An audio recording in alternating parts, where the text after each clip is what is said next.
Hello, everybody. I'm very glad to see you again.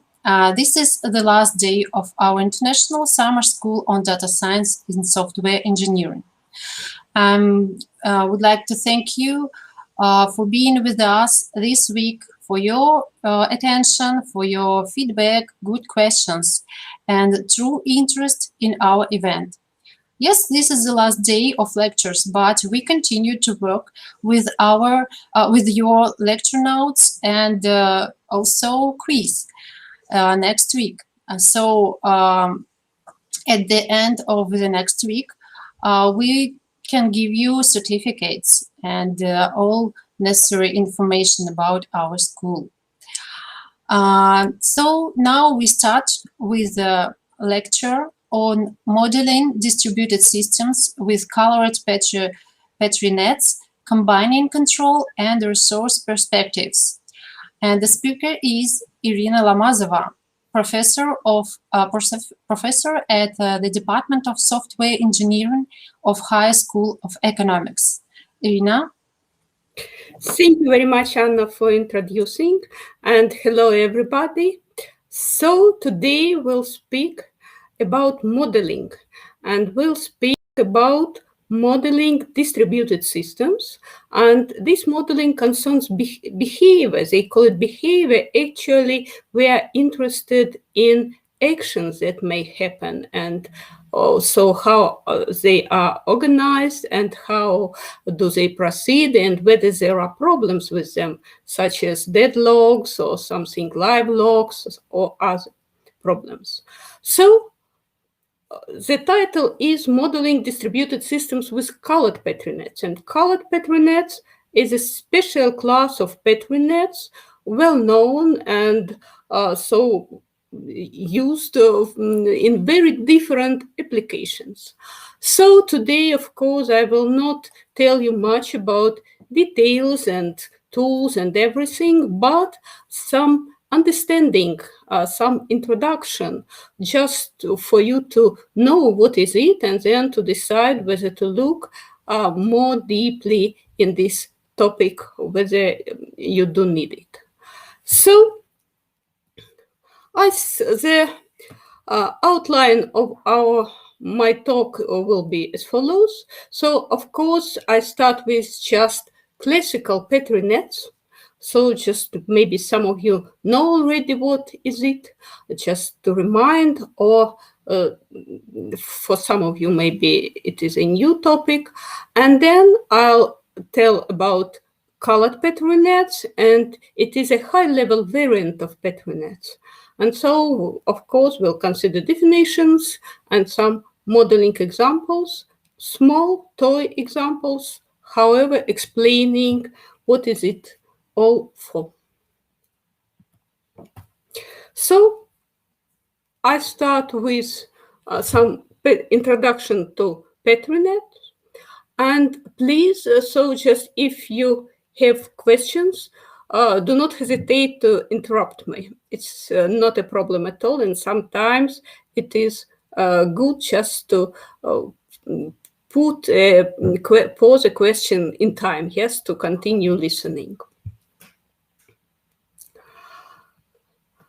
So I hope you know what is a finite state machine or finite automata. Usually, they are used to describe formal languages and used in compilers and all such stuff. But also, finite state machines can be considered for modeling systems behavior. If we have a sequential behavior, so we have a finite automata which has states and transitions between these states. And then, so just looking here, for instance, it is a trivial finite automata, which is here sender. So just he has two states, and it can switch between these states, doing either some request and then receiving some acknowledgement. So here we have an initial state not designated here, let it be A1. And when we consider finite automata as models of behavior, then we do not usually have final states, because so just virtually in principle, this sender may work infinitely long. And when we are studying the behavior of this system, we are interested in actions, not in data. So it is like modeling control flow of the system. So we are interested in control flow, and we are interested in interaction with other such automata. For instance, if it is a sender, then there should be a receiver, and of course they should be connected somehow. So these are two finite automata, and we can easily so just turn them into Petri nets. And now here we have a Petri net already. Just you see, so we have explicitly designated transitions. There are special nodes, so states are circles and transitions are boxes.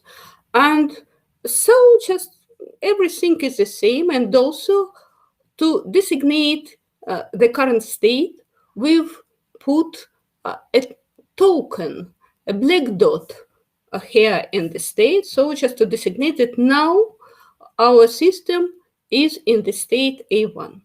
So if it is a finite automata, then at any moment there may be just exactly one token in one state, yes? But if we have, for instance, two finite automata like here, so just it is designated as a Petri net, then of course we have tokens both in A1 and in B1, and for the entire system it will be a state of the system where the first, the left so agent is in state A1 and the right one in the state B2. So then in a Petri net, we designate a current state called the marking as just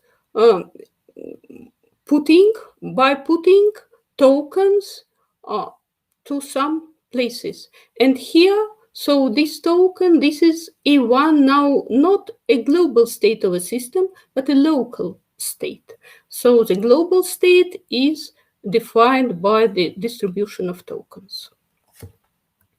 Then, of course, here we have two independent agents, but if they interact synchronously, that means that so just a sender, so sending to a receiver means that receiver should get this item or signal or something simultaneously. Then in Petri nets, we can easily model it just by fusing these two transitions. They should be fired simultaneously.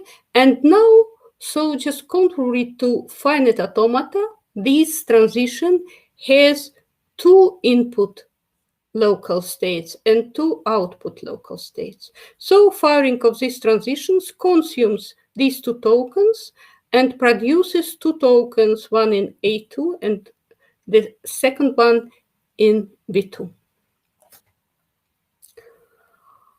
Thus, we can model synchronous actions, synchronous communications. Also, with Petri nets, we can model asynchronous communication. So when we have the same example of sender and receiver, then it could be that they communicate via some channel, and it is a asynchronous communication.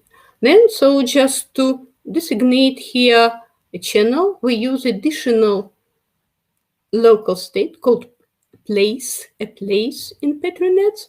And now it is, so this place is for local state, and this place is for resources actually. So that means that the sender, by firing T1 sending, So he produces a token in A2, which means that sender is now in the local state A2, and simultaneously it produces a token in channel 1. That means that now there is some resource as a result of this transition.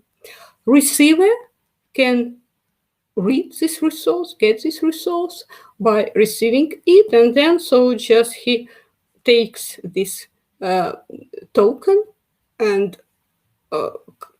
just comes to a new local state B2.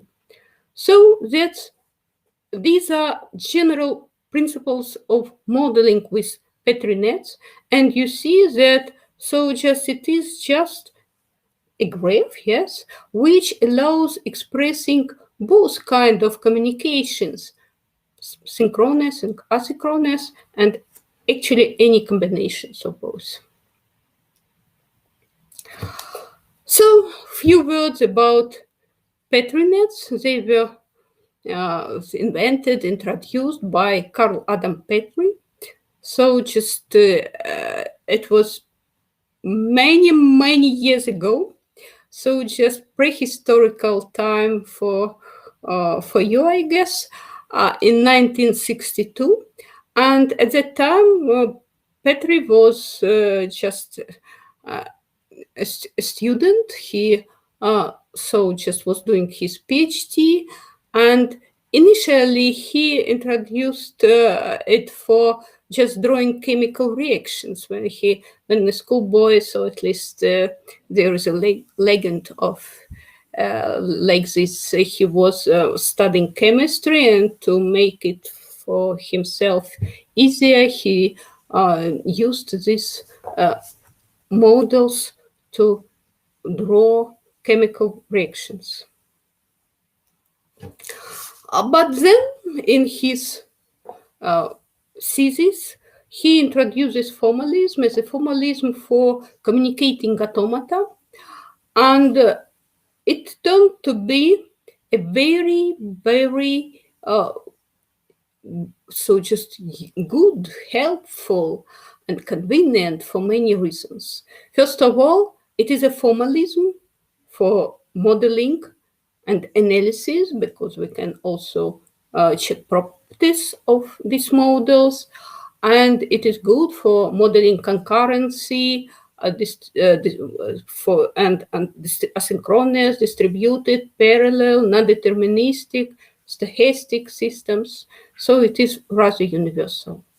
What is also nice that it is a graphical tool which is easy to understand and even easy to explain to non-specialists. Simultaneously, it is a mathematical tool. It is, in this aspect, it is similar to finite automata, which is very easy to draw, but it has formal definition, and you can mathematically prove properties for such models. So also for Petri nets, we have a very precise mathematical definition, which allows us to do formal analysis of such models. Thus, so when we model a system, we have places which can designate local states or conditions for firing transitions, also resources or input-output data or signals, buffers, everything. And transitions, they are active components, they are for events or activities or tasks or jobs, or signal processors.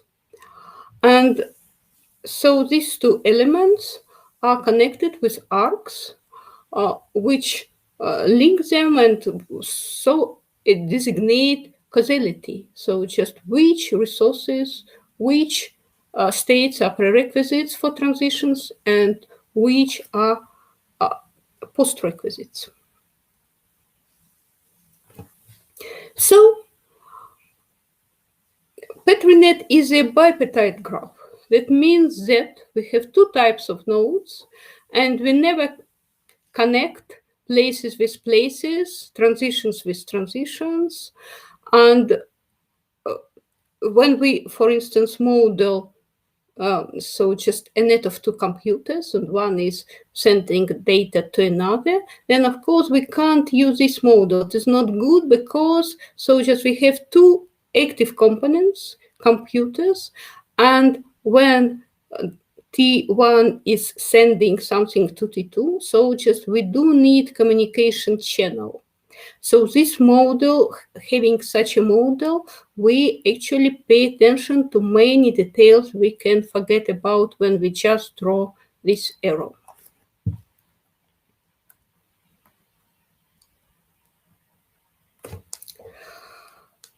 So, formal definition of Petri nets is a definition of bipartite graph. So we have two types of nodes, places and transitions, and we have arcs, connected places with transitions and transitions with places. Also, arcs may be labeled with weights. And that means that, so in our example, each transition consumes just one token from each place. But it is allowed to have several tokens in one place. And then, so the initial marking, which is a state of the system, the initial state, is defined as a mapping from places to natural numbers, including 0. That means that for each place, we have the number of tokens in it, and maybe none. And then weight function means that so just it's just like drawing several arcs. Yes, so just we may consume or produce several tokens simultaneously.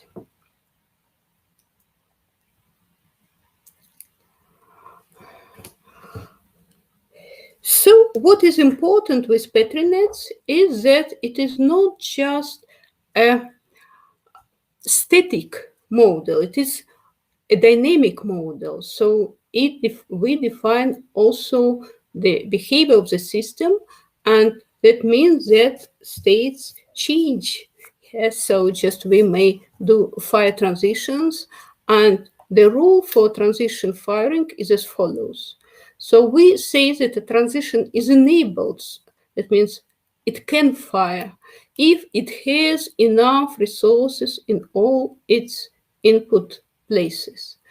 And when it fires, it consumes all these resources and produces resources to output places. So I'll show you an example. So this is an example modeling, to say, chemical reaction. Yes, of course, so just it's not a real chemical reaction, but just it shows that for to obtain 2 molecules of water, we need 2 molecules of hydrogen and 1 molecule of oxygen. Yeah? So these two means that for firing this transition, we do need 2 molecules, which are here designated by tokens. So firing of this transition needs 2 tokens here and 1 token here. And after firing, it consumes 2 tokens from H2 and 1 token from O2, and produces 2 tokens to H2O. Yeah. So after firing, we have the following marking. So this is a firing rule. And then, so just when we have a current state, then it could be that several transitions are enabled. You see, we have a distributed systems, and all these rules are local. So firing of T depends only on its local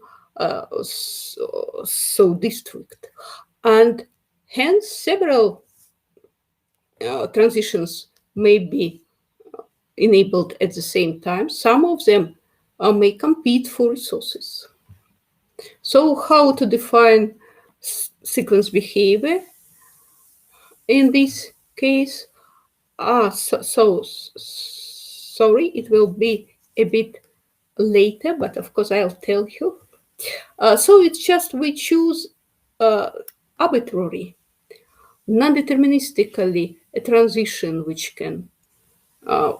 is enabled and fire it. Then we come to a new state and we check which transitions are enabled and then non-deterministically choose the transition and so on.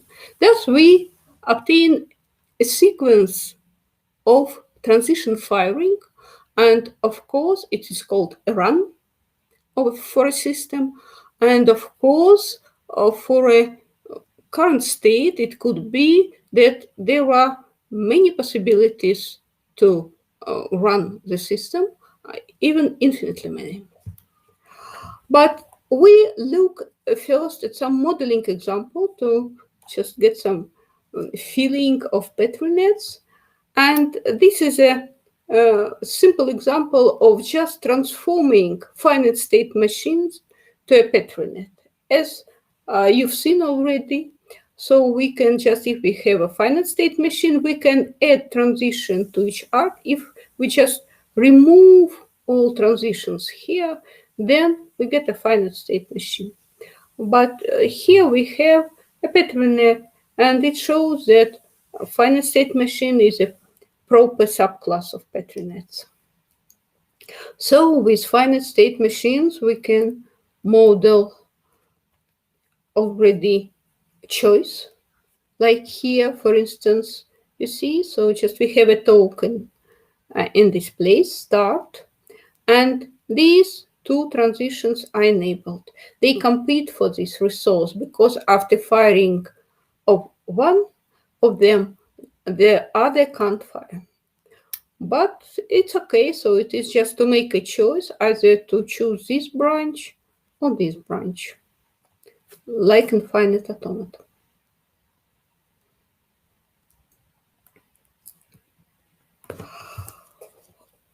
What can't be modeled with finite automata is concurrency. So here with Petri nets, we can model concurrency, and this is a simple example of modeling two concurrent transitions. You see, so just here we have a token in P1 and a token in P2. So T2 and T3 are enabled. Both can fire. Of course, according to our definition of run, they do not fire simultaneously, though we can change the definition if needed. Usually, no need for that. And then, what do we have? So just they fire independently. They do not compete for resource, and they fire concurrently. So after firing of T2 and P3 in any order, we have two tokens in P3, one in P3 and the second in P4. And now T4 is enabled, a token in P5.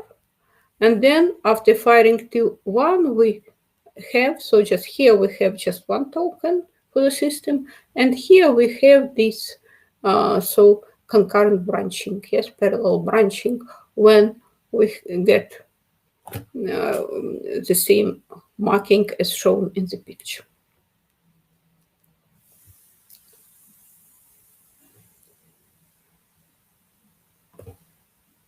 Some more examples. So this is an example of modeling communication protocol with Petri nets. So we have here a bit more detailed example. Yes, we have sender and we have receiver. Each of these two agents or processes has its own behavior, yes, but they communicate via two channels. So two buffers. One is for items sent and the other for acknowledgement.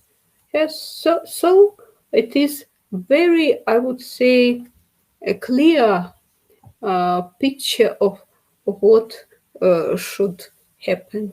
Yes, and so the rules are as usual. So now in the current state, the only transition can fire. This is T1. So because it has one input place, it has a black token, so just enough. So when we do not have here any labels, that means that it is one. So we need one token. So it can fire, it produces a token here and a token here. So T4 can't find the initial state because it needs also something in the buffer to receive it.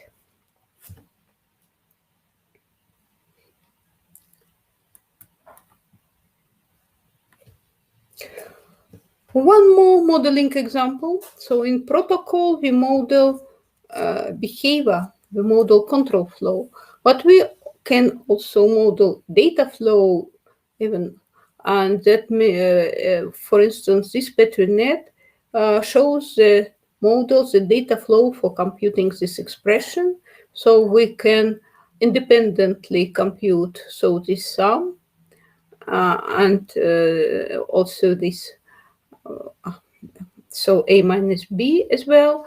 And then, so just you see, there is a typical data flow scheme, which can be represented as a Petri net. And we have concurrency here, and we have here, so this fork for parallel execution, and here we have join and so on.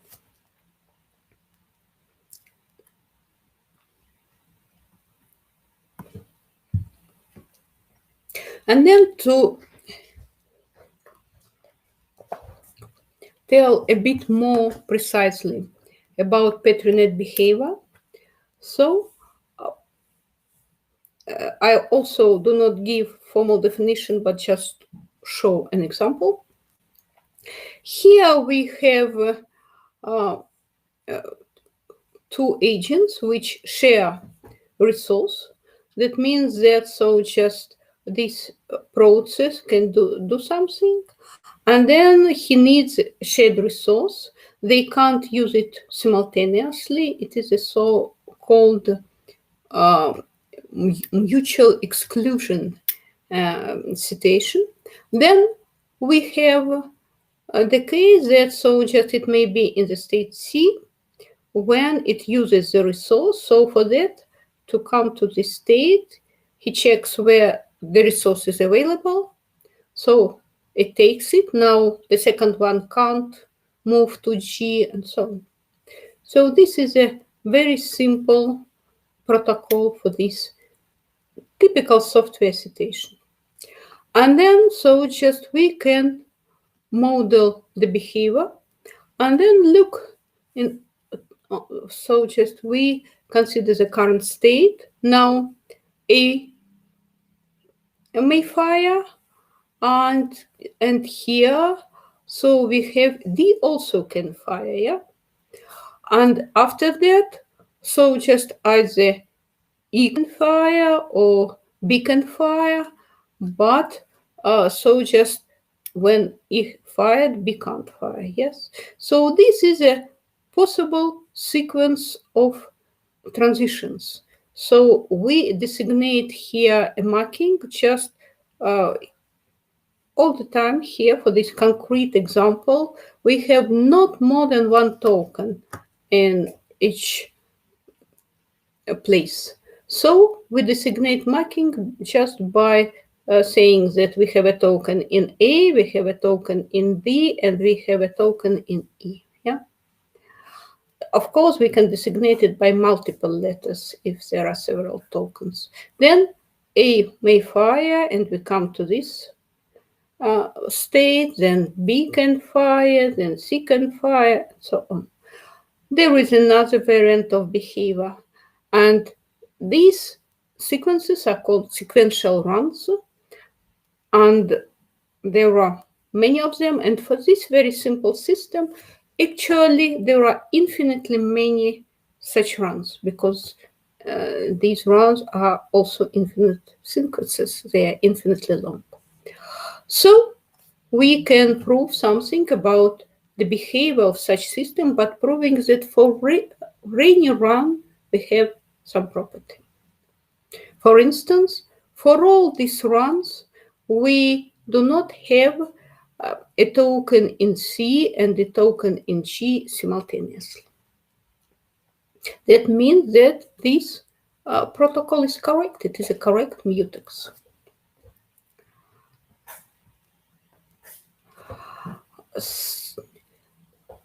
Of course, considering infinitely many infinite runs is not nice, not easy to deal with.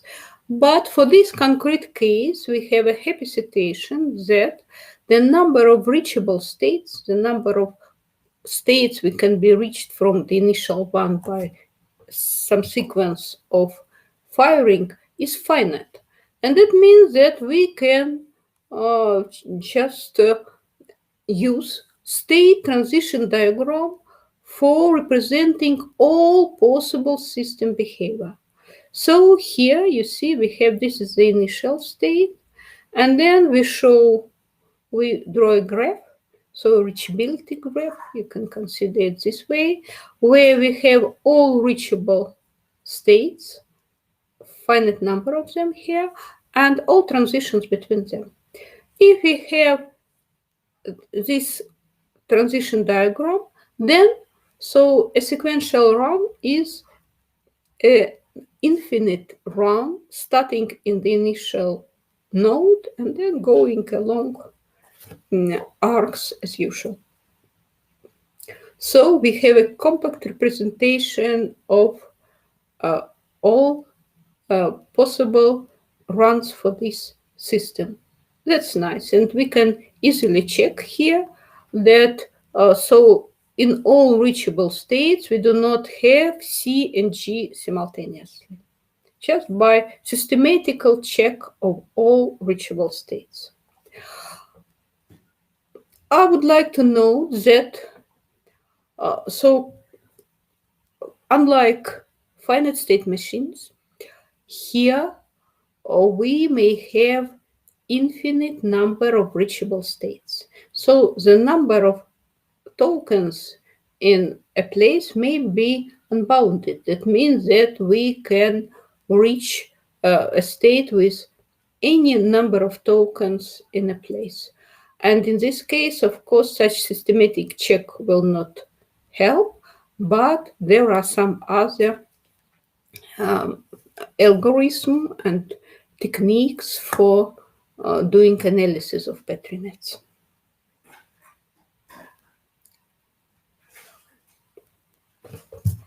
So this was a very short introduction to classical Petri nets, and then maybe it is a right time to ask questions if there are any immediate questions. If not, I continue to speak about the main topic of our lecture. This is colored Petri nets or high-level Petri nets.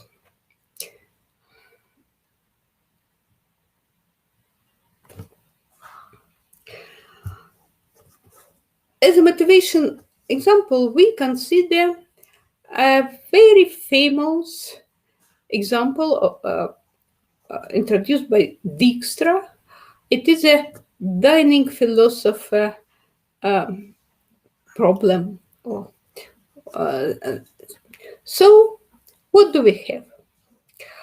We have several philosophers, here 5, which are sitting around a table, and so just they have a very simple to say way of life. They are either thinking or eating. So also they eat with fork. So just they have a kind of spaghetti here, and to eat it you need 2 forks. And they have 5 forks for all of them. So just laid as shown in the picture. So this philosopher to eat needs this fork and this fork. So that means that each fork is shared by 2 philosophers, which are neighbors at this table. Then, so we would like to model such system, dynamic system, when each philosopher so thinks, that means that he is busy with his local things, he doesn't need anything for it, and then he gets hungry, so he wants to eat, and then he needs two forks for it. Then, so just the behavior of one philosopher may be like, so first take right fork, then take the left fork, and then start eating. If one of these forks is unavailable, then just wait, and then also just when it is free, take it and continue. Then, so just it looks a funny example, but it is a very deep one. And actually, it allows to model many important aspects of distributed systems. That means sharing resources, competing for this resource.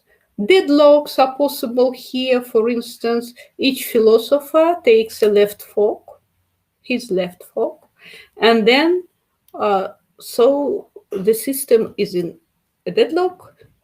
All of them are waiting and they can't proceed. Another important property of such systems is to say starvation freedom. Also, the term goes from this example.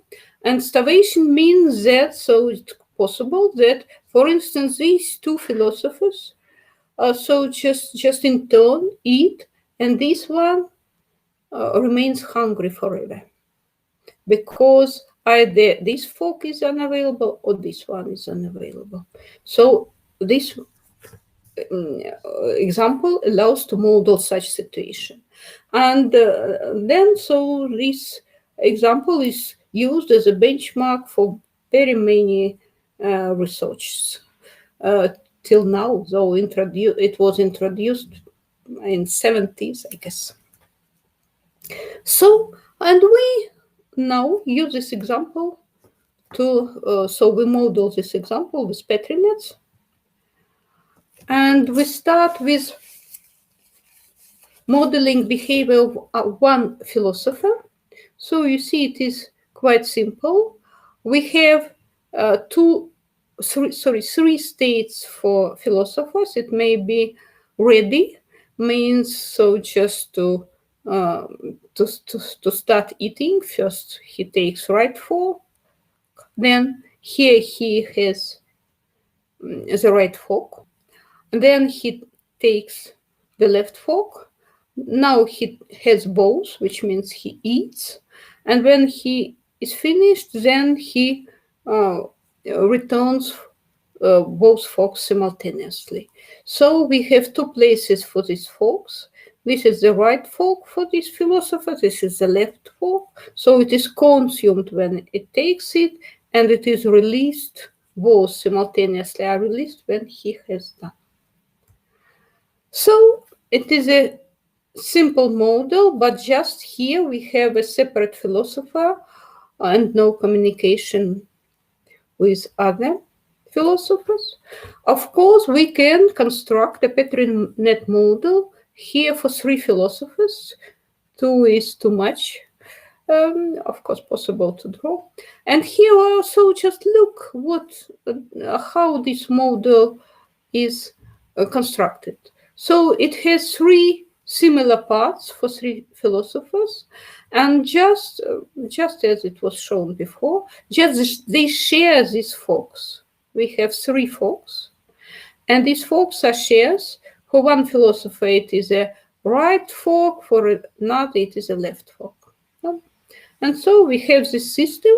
We can simulate, for instance, behavior and check or prove some properties. But of course, it is just a model for three philosophers, and we have some discomfort. First of all, if we do need, for instance, 10 philosophers, then we are to draw 10 similar parts of the system. And also we would like to have a more universal model for any number of philosophers. We can't do it with classical Petri nets. So what can we do? Of course, we can do it, but so it's a bit later, so it will be too complicated. So we use colored tokens. So in classical Petri nets, tokens are just black dots. So they can't be distinguished. They are just for counting. We know that there are 3 forks or 2 forks, and that's it. And if we put all forks together, then we can't distinguish whether this is a fork which can be used by a concrete philosopher or not, because he can use only 2 forks close to him. So we use different colors for different forks just to distinguish them. So historically it was called colors, so or we can just use identifiers, labels, anything you like. So, and when we can distinguish these forks, we can put them just in one place. Then also you see, so just here, because we would like to distinguish forks, so we have here forks number 1, 2, and 3. So we can add labels to arcs showing which fork is consumed or produced here. For instance, this is fork 1. So for this arc we put 1, and for this one, for all agents and arcs, we put 1, here 3, and so on. And then we do the following. We've used these 3 places for forks. Now we have just 1 place for forks, and to distinguish which fork can be used, we have these arc labels. So these constants show that here we do need arc number 1, here arc number 2, and so on. Then we can continue this way. We can also fold philosophers. So we can also have 3 philosophers, number 1, 2, and 3. And now we have just the following places. You see, this is a place for forks, you've seen. This is a place for philosophers which have both forks. This is a place for philosophers which are ready to start eating, so just enough with thinking. And these are philosophers which has just 1 right forks. Then, of course, when we fire these transitions, for instance, here we have that philosopher has both forks, and with these transitions, it returns both forks to this forks place. Then we should write which one. Of course, when we have in our previous picture, yes, we have just explicitly label A1, 2, or 3. But here we have a parameter. So we use variable. And that means the philosopher number P returns a fork number P plus a fork number P plus 1, or if it is the 3rd fork, then it will be just 1. Yeah, so just it is a circle, you remember, circle table. So what do we have here? We have variables. And then what does it mean? So imagine we have 3 philosophers here. 1, 2, and 3. All philosophers are so it can't be, of course, the case, because they can't have all forks simultaneously, sorry. But then I'll show you the next slide. How the transition firing. So this is what the following is. Sorry, once more. So just if we have, there is no marking, current marking, but imagine that there were somehow, we do not have initial marking, so everything is possible. We have 3 philosophers here. Then returning, if the philosopher number P returns forks, then we can compute forks which he returns. Yes, it will be a fork with the same number and a fork with the number P plus 1 or 1 for the third philosopher. So that's the case. So it is a mean for making a compact and high level with variables model. So this was an abstract high level model. In colored Petri nets, it is done more precisely, because of course when we use here variables, expressions, we should define them. We should define their types, their possible values, and all that. And then each CPN model has a declarative part. And this declarative part is written in ML language, functional language. And so let's look here. It is very easy to understand. So we have, first of all, a value n, which is 3 here, and that means that we can easily change it to any number of philosophers. Then we define 2 colors. The first is philosophers, colors for philosophers, and it is so just philosopher indexed with index ranges from 1 to n, and similar for colors. We have variable p, which is the type of philosopher, so it may have this value, and we have forks, and forks for philosopher number I is so just his left and his right fork. So 2 forks he needs, yeah. And here 2 pluses means just multiset union. So we have this definition of expressions used in our colored Petri net. And here, let's look, what do we have? For some args, we have just variables. For here, we have forks of p, that means that, so just p is the variable, it is just the number from 1 to 3 here, yes. And then we have also, you see here, a condition, which says that t should be the same as p, and this is another condition which defines the value of f. Then we come to the very important point of this definition. We define the rule for transition framework. Then it is the same model. We just look at a concrete transition here. And you see, so just we have a transition. It has 2 input places and 1 output places. And agents and args are labeled with expressions.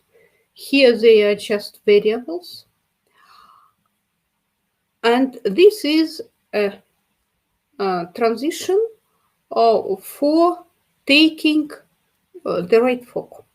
And I also should explain here what does it mean, the syntax of colored Petri nets. So you see we have this transition forks. It is the name. FK means the type of tokens which can be which can reside in this place. These are forks. And this is forks all means that, so now it is a current state. We have all forks available. So all forks are here. Here we have a place for philosophers ready. It is the name of the place. This is the type of tokens which may reside in this place.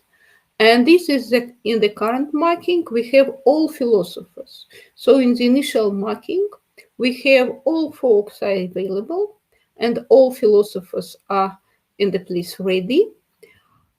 And here to check, so just we have a place which is called has right. Its type is philosophers, and now it is empty. Nothing is written here. So that's the syntax. Then we look here.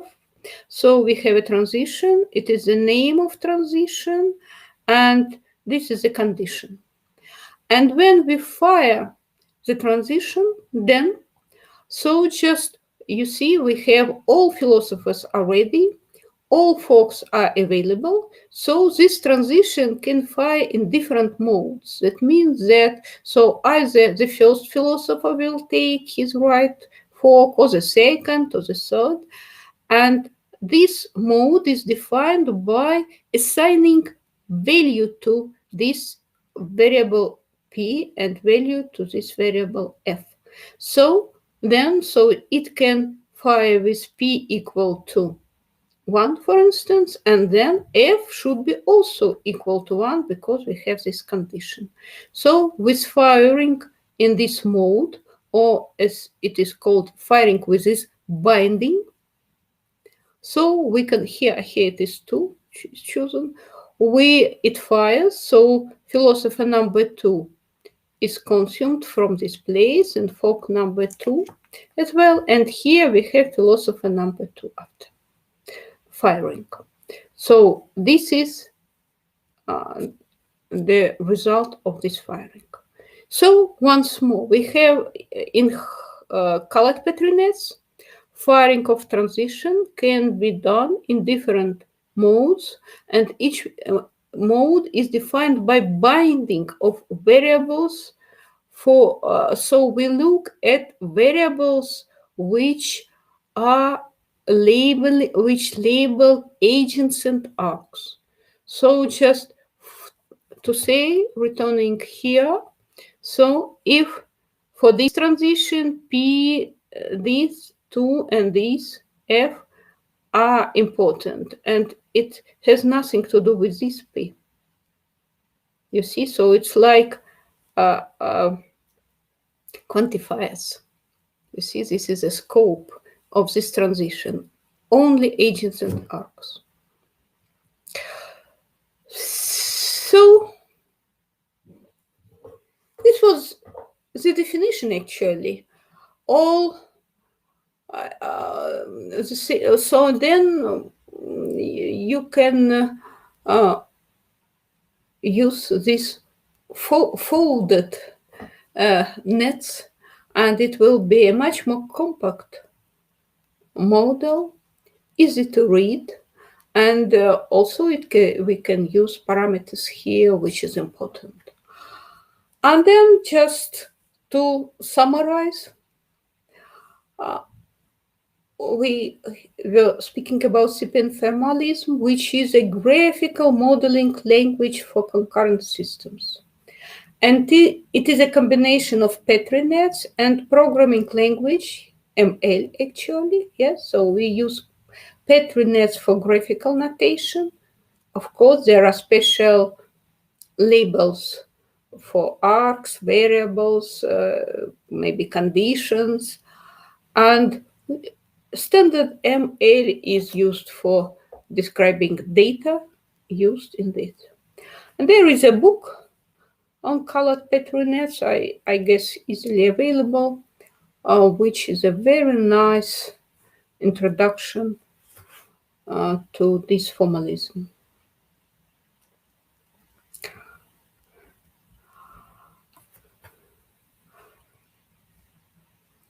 Also, there is a tool which supports colored Petri nets. It is called CPN tools. and it allows editing and syntax check when you construct a model. So it is a graphical editor. Then it allows you doing interactive and automatic simulation. There are also some possibilities to state space analysis and to performance analysis. And it was developed in Aarhus University in Denmark. And so just also it has a long history already, but it is supported and used, and you can easily check it.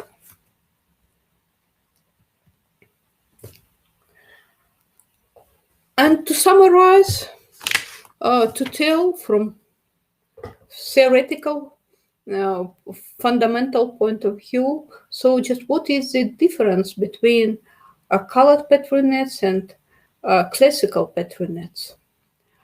And you've seen that we used colored Petri nets for folding classical Petri nets. And it is true that each colored Petri nets with finite types, so when we have a concrete with a concrete size, finite type, it can be unfolded into classical Petri nets. And of course, classical Petri nets are special, so just proper subclass of colored Petri nets. So to say, if we have only finite types, then we have the same expressibility for classical Petri nets and colored Petri nets. But of course, colored Petri nets are, in many cases, are more convenient for practical modeling. But actually, in definition of CPN, since we have ML and all its facilities, so we may have infinite types, for instance, integers, the operations on the integers. And of course, in this case, we have so universal expressibility. We have a power of Turing machine. So that means that we can't prove much, but it is very good for simulation.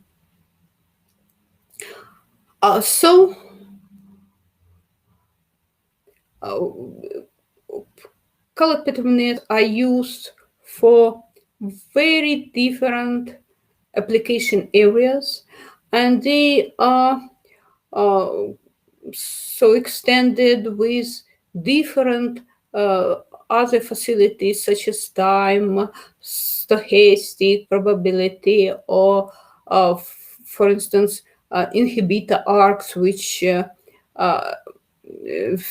allow to compactly express many other so just cases. So, of course, if you are interested in simulation, you can add anything you want. What is nice with colored Petri net that they give you a very nice, mathematically strict and clear, elegant, I would say, basis for constructing your maybe own extension for modeling this or that application. In many cases, just standard to say colored Petri nets are enough, and you can use CPN tools for modeling your systems and for doing some kind of analysis. So, exactly, that's my time is exactly just exactly 1 hour. Then maybe questions.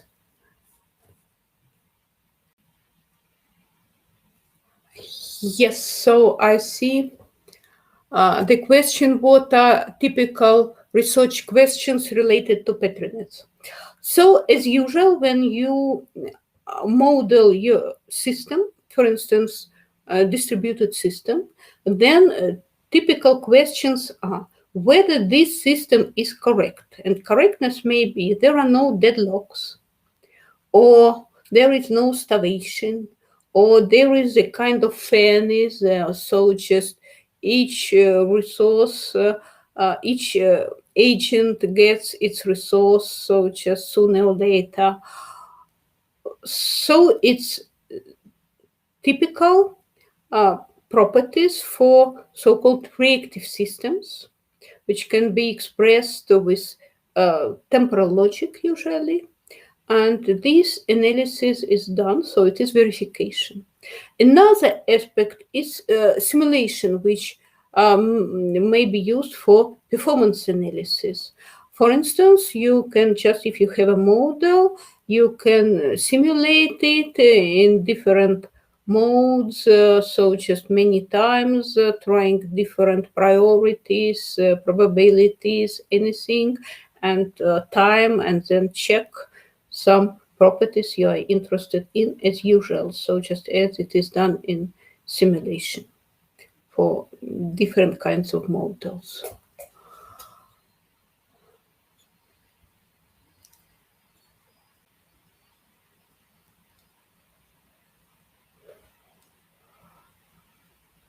So it's there is a comment that it reminds quantum chromodynamics.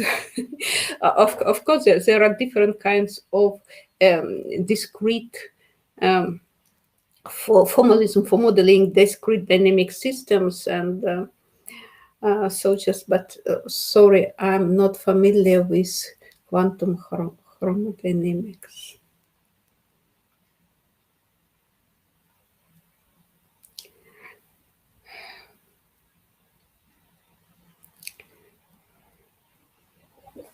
Hello again, Irina. Thank you very much for your nice question and nice lecture. And perfect timing. You know, every moderator likes perfect timing. It was by chance, actually. So it was excellent. So I hope you may get some questions later, because we usually in contact with our participants via Telegram chat and others. So yes, sure. I'd be glad to answer all questions or to discuss everything. Okay, but currently, yes, just another thank you again. Yeah. And okay, thank you. So who is the technical director here? So could you please put the next slides on? Yes, Anna, you are here. Yes. Hello. Now, I'm very glad to see you, Rostislav Eduardovich. And this is the final day today. And I'll give you a word, a closing word, please.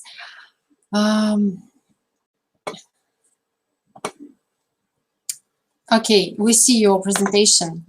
So. Yes, and my microphone is on, right? And you hear me, and some people even see me, I assume. So, my calculations, we had quite tough schedule and very serious talks, and with different timing and really wide geography of speakers from probably all the parts of the earth. And I hope you now get some new horizons in your understanding the field, what current tools and topics and research ideas are here.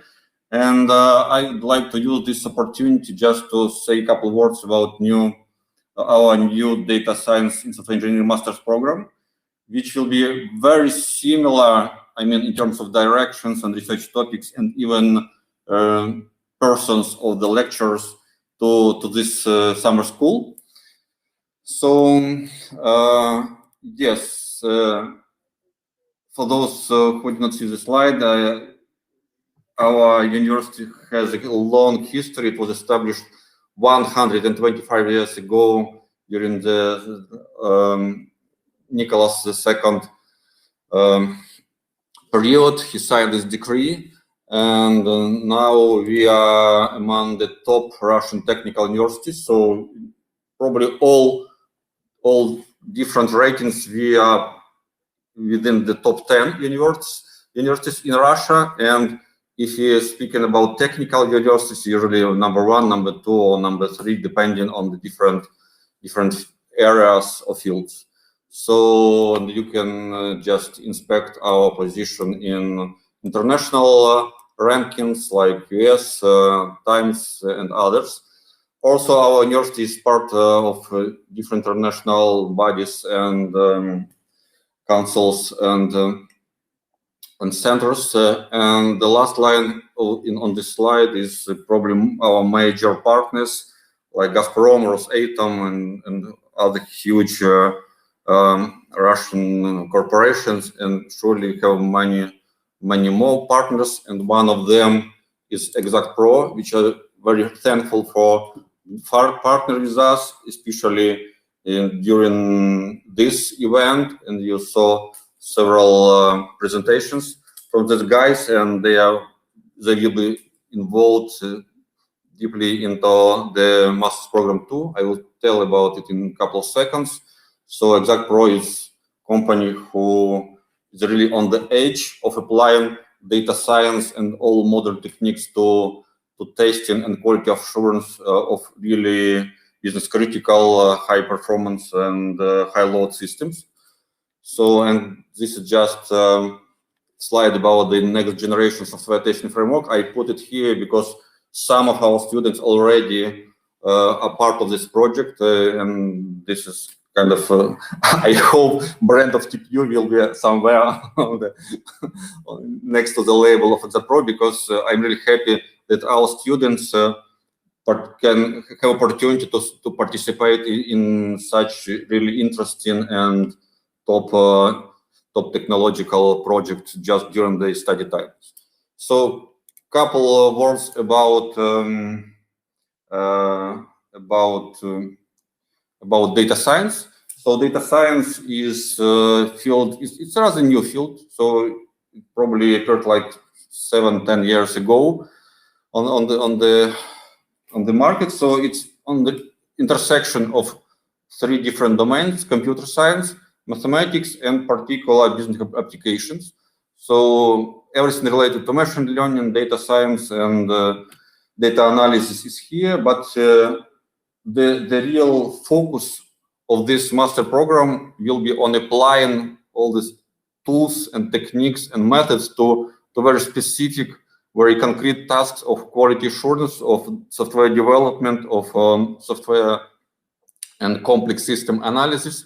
And that's exactly the idea of organizing this master program, to teach students all this stuff, and to prepare developers and team leads and top level employees for projects like that. So, and yes, software engineering is another part of the naming of this master program. Is also a huge field. It's not only made of coding in programming languages. Surely making programs is about coding, but the field is much larger, because you cannot build a really useful, stable, and safe program without planning, without analysis, without design, testing, verification, validation. And each of these phases is really quite interesting challenge to apply data science, to apply artificial intelligence and data analysis techniques to make it better, to make it more efficient. And that's exactly what we'll study during this program. So a couple of words about just summary. So it's 2 years program. 3 semesters will be more or less theory and practice, and the 4th semester is completely devoted to the master's project. And due to all these pandemic restrictions, all the classes will be in distant learning format. So you can move to Tomsk, or you can stay in any other place of the world. But okay, time zones is probably important, more or less, and definitely you'll need to have a good internet connection. But otherwise, any other location is okay to join the program. do plan some offline events in Tomsk, Moscow, St. Petersburg, and outside Russia, but it unfortunately will depend on the pandemic situation, and most probably we will not have any offline event before the New Year holidays, because the third wave is quite hard. Okay, and yes, the last item is we will implement flipped classroom model. That means that we don't plan to have too many lectures and like speaking format time. Typically, students will do their reading and lecture activities at home, and they will meet at class for problem solving, for discussing, for team projects, for individual projects, for seminars, workshop, etc., to make it really practical and more related to communication and networking. Yes, next slide is about our major partners. So we currently, okay, this is the first year of this master program. So still some parts are under negotiation. Probably it will be slightly changed, but we have already agreed with St. Petersburg, the Polytechnic University. Peter the Great. Some course will be provided by colleagues, our colleagues from St. Petersburg, and other courses like just this previous lecture by Irina Lomazova will be provided by our friends and colleagues from High School of Economics in Moscow, Faculty of Computer Science. They're really very good, probably top in Russia in data science, in AI systems. This year, we signed the contract with Coursera, so that every student and every employee of our university can attend and pass exams at Coursera for free. And we'll implement this feature for what I already mentioned, flipped classroom model. So you can study at Coursera and definitely will get a certificate from Coursera, but then you'll have opportunity to discuss, and during this your Coursera course, and after you finish it, you will have opportunity to discuss everything with your colleagues, friends, and teammates in our classes. And this line will also appear in your master degree certificate from Tomsk Polytechnic University. And our industrial partner Exactpro, they will, as I already mentioned, many of our students are already at internship there, and they have a lot of really interesting and challenging research and development tasks. So we'll work in collaboration with them on all these challenges related to analysis of specification and log analysis and big data analytics and system observation and everything related to development and testing of complex software systems. So yes, as I already mentioned, we plan to focus on projects, quite a big fraction of your time. Individual projects, team projects, and here just some examples of project topics which you will have during the study, like exploratory data analysis and visualization techniques, and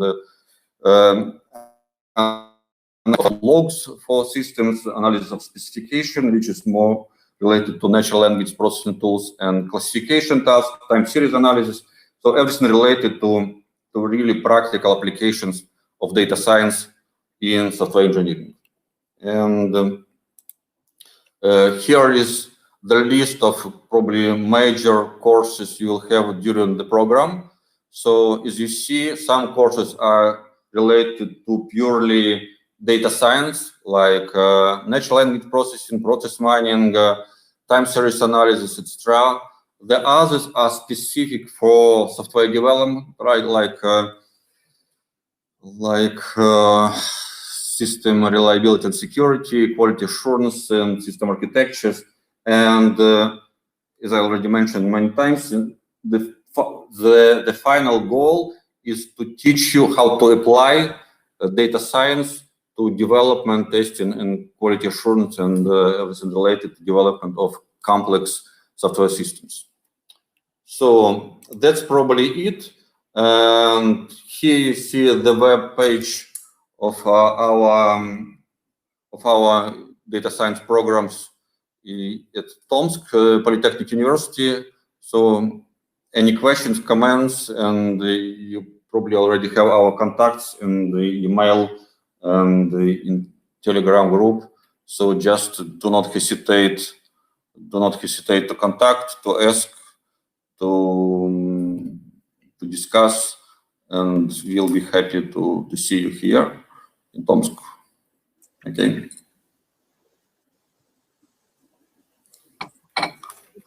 Thank you, Rostislav.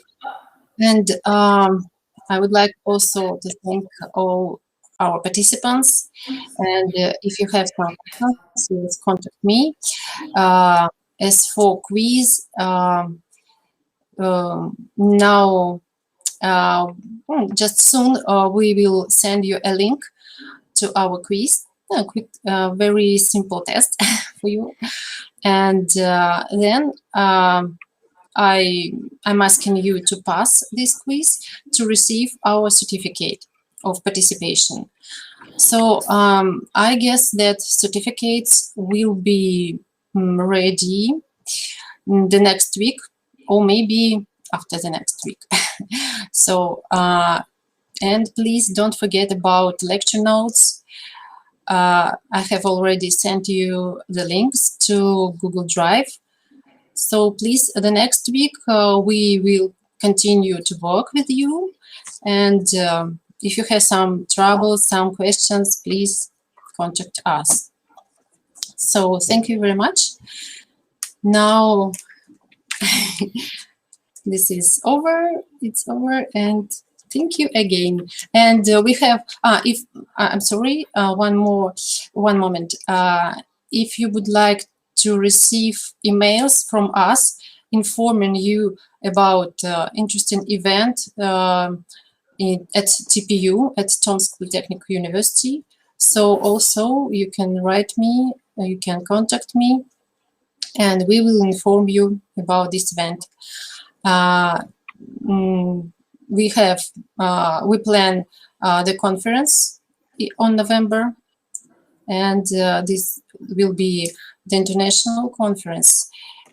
So I will also send you this information about this conference via email or Telegram chat.